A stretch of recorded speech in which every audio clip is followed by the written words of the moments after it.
கடலூர் மாவட்டம் சேத்தியாத்தோப்பு கடைத்தெருவில் நடந்த திருட்டு சம்பவம் அப்பகுதி வர்த்தகர்களின் பாதுகாப்பு குறித்து பெரும் அச்சத்தை ஏற்படுத்தியுள்ளது.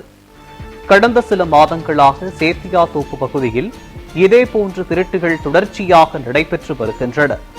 குறிப்பாக மேற்கூரையை உடைத்து உள்ளே புகுந்து திருடுவது இந்த பகுதியில் மீண்டும் மீண்டும் இடம்பெறுவது வர்த்தகர்களுக்கு புதியபடி அச்சத்தை ஏற்படுத்தியுள்ளது.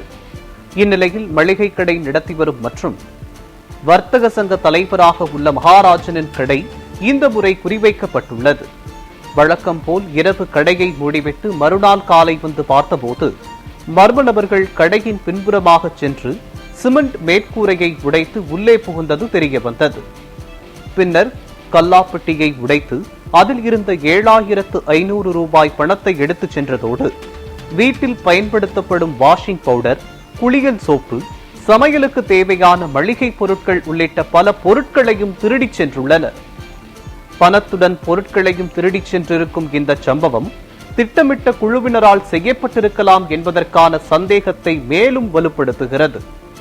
இதுகுறித்து பலமுறை புகார் அளிக்கப்பட்ட போதிலும் இதுவரை எந்த குற்றவாளியையும் கைது செய்யப்படாதது வர்த்தகர்களிடையே போலீசார் மீது நம்பிக்கையின்மையை உருவாக்கியுள்ளது. இதன் காரணமாக இரவு நேரங்களில் கடைகளை மூடிவிட்டு செல்லும் ஒவ்வொரு நொடியும் வர்த்தகர்கள் பயத்தில் வாழும் நிலை உருவாகியுள்ளது.